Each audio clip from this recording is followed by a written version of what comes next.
imagine it's not recording and just talk normally. So, No, the fishing was bloody unbelievable. So we haven't even got the boss here, right? He oh, gets really? here.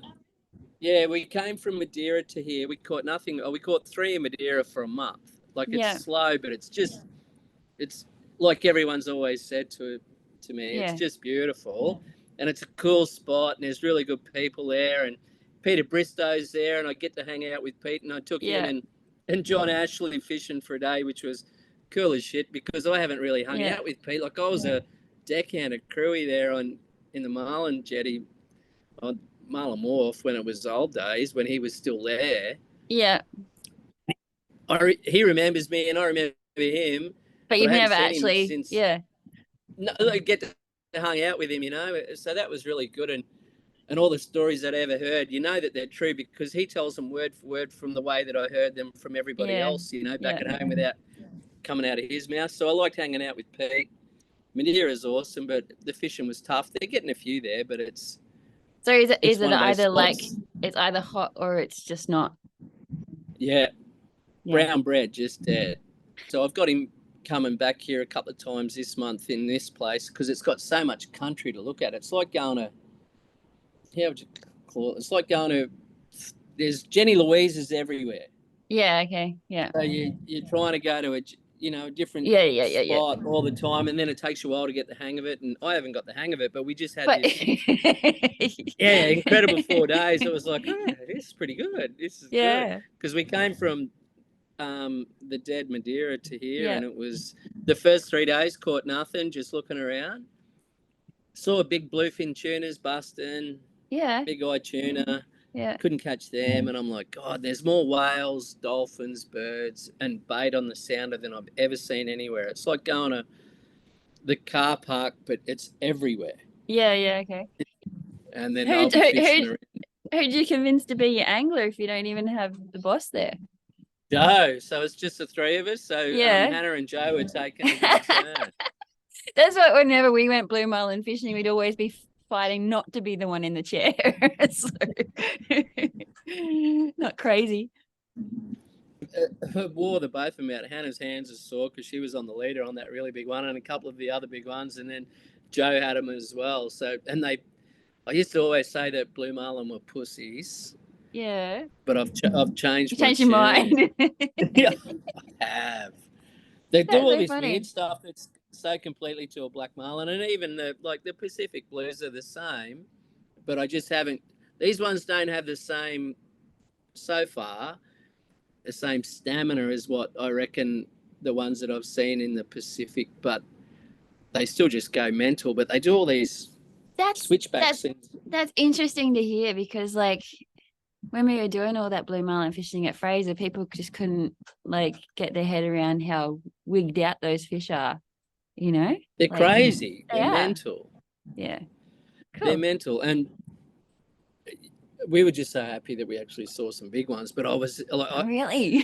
Some really big and that ones. one, it was what I would call a take home model. And if he was Yeah. here, I would have tried to slip it on board because it Yeah.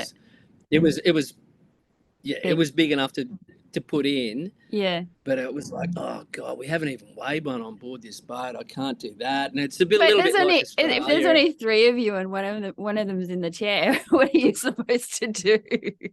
Yeah, I know. I know. So I reckon I could have come down and gaffed it if Yeah, we were all yeah, set up. yeah, But yeah. it wasn't that. It just wasn't sort of suitable for the time. And I have a question that's like totally unrelated. So, like, I noticed that on the video, like, you get the same comments that I get, and everyone says, "Good one, boys." And like, it's a video of Hannah on the leader. And so, how does she yeah, feel? How does she feel about that? I'm just curious. he's sitting right here listening Yeah, to it. tell So me, we were laughing. We were just because I'm having a like, joke. We said you'll hello. have to correct them on their pronouns. It's a Yeah, pronoun thing. yeah, Yeah, but she's got these other girls in the States that do the same thing, and there aren't many. I think we only know 3 or 4 girls that are deckhands. So they're all really supportive of Hannah, and they all stick up for her, and they're all like, great. And there was some different people. They're like, hey, is that a wahine, on the leader? I'm like, yeah, that's a wahine for sure. No, she's doing an awesome job. It's good to see. I love it. Yeah, it is. Yeah. We do too. Awesome. It's great. Cool. Tell me who you are, what you do. Well, how do you say that? I'm Ross Finlayson at Marlin Fishers, fished in the Cairns industry since 1989. Was going to keep fishing there forever until this opportunity came up. And then charter game's a hard game too, don't worry. 2019 COVID, 2020 really. Yeah. That was going to be my last hurrah with all my clients, which I'm a little bit still sad about, that all my good ones that I never got to do the final season with them. And I'd still love to be able to have some sort of a finality with the people that I fished for so long, because all of them are friends, but then you've got some that you've just fished for so long, and then you're just like your family. And there's quite a few of them that I'd love to be able to finish it out with. But yeah, an opportunity came along, and I built a boat with the guy that was a client in Australia, and then we built a boat in North Carolina, and we're taking it all sort of around the world. So it sort of moved from Cairns to all over the place, which was cool too, because I'm a bit like all fishermen. Luke knows the same thing, and Biggles and all the boys that go barramundi fishing. You always want to look around the next bend. Yeah. Because it's the truth of it. And for me, like, I love the reef, and every year it was always special. And you were always waiting for one of those years that it was just going to be like on, like one of those ones where it's, oh God, how good's this? It's just it's the reef is the way that it's supposed to be. But it changes because you go into the same spots, which is great and all, but I do love looking around the band and being able to go to these places that I've heard of, and at the moment being in the Azores and Madeira, even though Madeira wasn't that good, but being in the Azores and then having the fishing that we had for 4 days, it's really nice. But I do miss home. What's you caught a lot of big black marlin. What a big blue marlin like? What's different? What's the same? Know how to explain? They're crazy. They're a crazy critter. They're just a different thing, different bite. Sometimes different fight. I used to say that they were pussies on the leader because they wear themselves out with all that crazy mad, stick tail all the time. But since we've come over here, and I had some tough ones over the years in Australia and Hawaii when I was working there and whatever, but the ones here the last 4 days that we did, there were some ones that they come to the boat pretty green, and they do all this weird stuff where they're swimming with you, and they do switchbacks, they call it, which is a pretty good name for it. Like one side to the other. And they're pulling. And it's really hard for the leaderman and hard for the driver. And this boat's like massive wide. It's got covering boards that are as wide as a table, and you can't see anything. And I'm a short ass, so I can't see over it. And we've got them all like mic'd up. Where is it? So everyone's. It's a really tricky situation. It's not like a 40-foot O'Brien anymore. No. So I'm on this big, but they're still big, and then you're trying to deal with a big critter on a big boat. Yeah. You can't really see it that well, but they pull pretty hard on the leader, Yeah, I must say. no. They don't do the big jumps going away like the blacks. I'm sure you'll get a few, but they're completely different in the whole way that they do it. So that trip with Tim and Stephanie Cho, tell me about it. Right. So that was a pretty incredible week. It's one of the most incredible ones that I've had, but I was on a bit of a roll. Yes, you were. So we had a Lizard Island tournament that we'd won. The fishing was good. There were lots of fish around. And when Tim arrived and Steph, there was the first time I'd actually met Steph, but I'd met Tim before. And they arrived, and Steph had a friend, a leader, and it was they were pretty. It's always a cool trip with Tim. He's a good bloke. Yeah.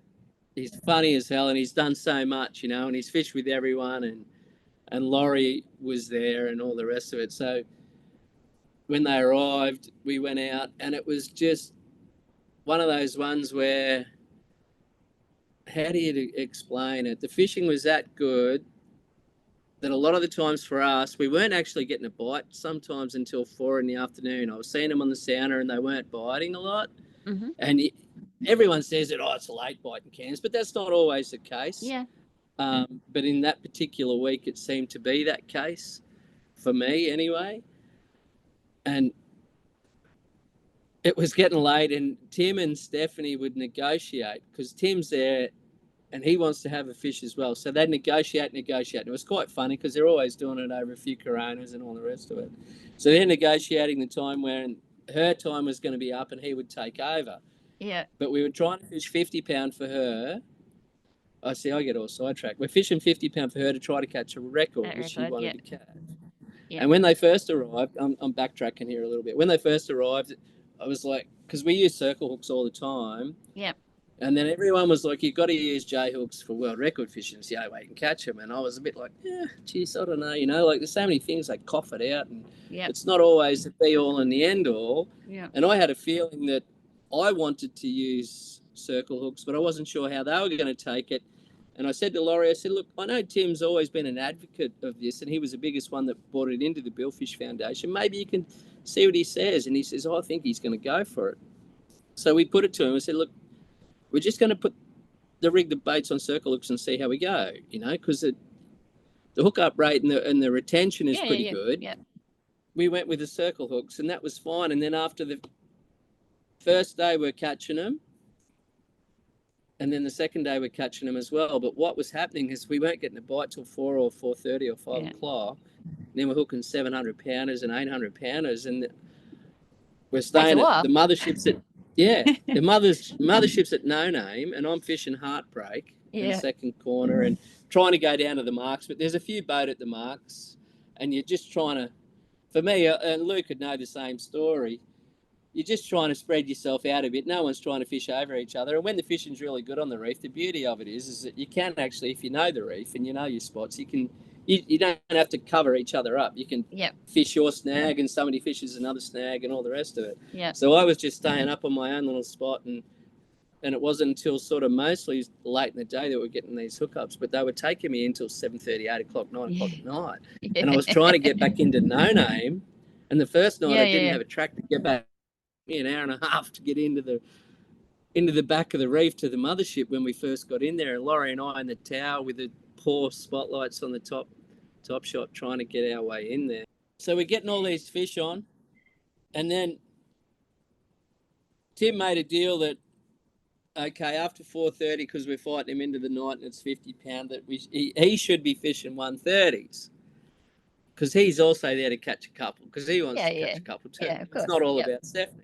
No. So we did that, and one afternoon we put the baits out, and this one eats the bait late, like 5:30 at Heartbreak, and it was a proper monster. And Tim catches it, and it was the most exciting thing ever.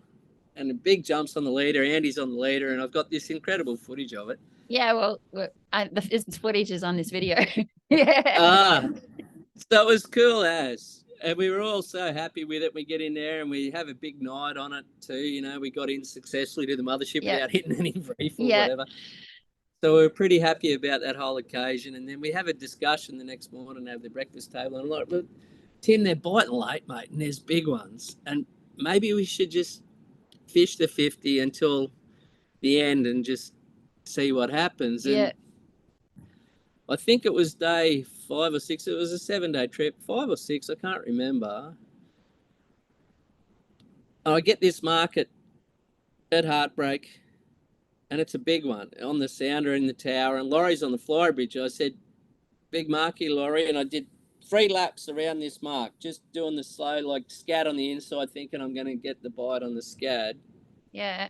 And this thing eats the tuna up short, and it just snips it off and doesn't even come out of the outrigger clip. Yeah. And I'm like, what? Jeez. But we were running 3 rods, just like you would with the 130s. And anyway, it goes back and it eats another one after it just eaten that tuna, and it eats the other one, and we get it on. So we've got this battle going on. And in the ensuing course of that battle, we get a backlash. So we're picking the backlash out. I remember Stephanie talking about her backlash. Yep. So Steph's picking this backlash out, and I'm backing up, going, and I'm not trying to say anything to put anyone, because you've got Andy and Laurie going like, just that loop there, you know, like everyone's trying to go that one Without touching, yeah. Without putting their hands on it. Anyway, she unpicks it, and the fish hasn't done anything, and we back up, and it comes to the top, and it provides us with an opportunity. Crack the leader off, fish is gone. Yeah. Okay. Damn. Yeah. So we lose that one, and you know they're hard to catch. I was gonna say, I remember watching the video. Like it seemed like you had like a few, that was the hard to catch out on one. a few. Yeah. Like, geez. And but it's been a great trip. We're just like, my God, this fishing has just been off the charts. It's ridiculous. The last day, we're going into Cooktown. Yep. And we're going down between the other boats, which have been at the marks all week, having their own fun and glory, you know. Yep. We've just been up there a little bit to the north of them, heading north at the end of the day, where they head to you know what it's like when you're fishing the marks, you go to the bottom of 10.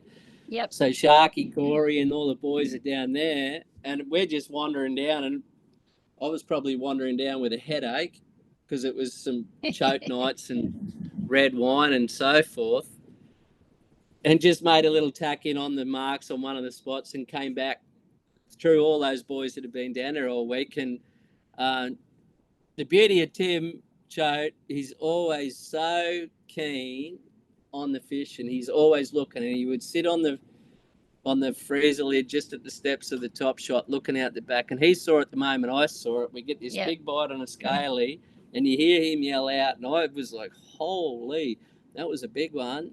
And we get it on, and an hour and a half later, we managed to catch this thing on the 50-pound on the last day going into Cooktown. And when we put it on everything board, aligns, Oh, just aligned. And she is a freaky lucky lady sometimes in her fishing career. She's really got it going on. She's a very, very good angler too, and she's got the best teacher and a dad. And we pull this thing through the door. I remember pulling it in. I'm like, and I've seen a few 1,100 pounders. Like, oh, that thing's got to be 1,100. Yeah. And it was not much more than it, but it was 1,100. Thank God. But that's what it needed to be. It ended up being the world record, so I'm pretty happy with that. That was incredible. Hey, I have a question for you without wanting to like get like secret information or anything, but so there's no secrets. You said before when you like marked the fish and you turned and you dropped your scad. Is that what you would typically do when you mark a big generally one? The old school thought pattern was always turn with your swim bait on the inside, so it would sort of swim down there a little bit. Yeah. And most of the time you're always looking at that rod, but sometimes they come, you know, and then when you turn to the scad, it was on my right rigger, so you're turning that way. So your skip bait goes over into the prop wash. So you're not really, and it shortens up even more. So you're not really expecting that bite on it. Yeah. But sometimes they come out of nowhere. I was just curious because Dad used to always do that too. And it was like, it's always his biggest tell when like he marked one is like when he did that. So anyway, but I was curious about that because Luke always turns the other way. He puts his big bait. He wants to put it, well, he doesn't, it's not so much he wants to drop his scad or anything like that. He wants to put his big bait in clear water. Good for him. So, yeah. So, and then I tell you what, it works for him. Yeah. Well, sometimes, you know. Too, but do you have an Omni? Yeah. Yeah. This place has got so much life. There's so many whales. There's so many dolphins. There's so much bait. So the Omni is almost too much information. If I was in Aussie with it, and when we go back to the States, I'm going to just change my tower configuration, even though I've got a remote for the Omni up there, but they're small screens, so I'm going to get some bigger screens put up there. But I still think in Aussie, you've got to have a tower and be fishing out of the tower and not just rely solely on the Omni. Omni in the calm weather, and maybe if you're out wide, yes. Yeah. But on the reef edge, I reckon it's going to be pretty tricky.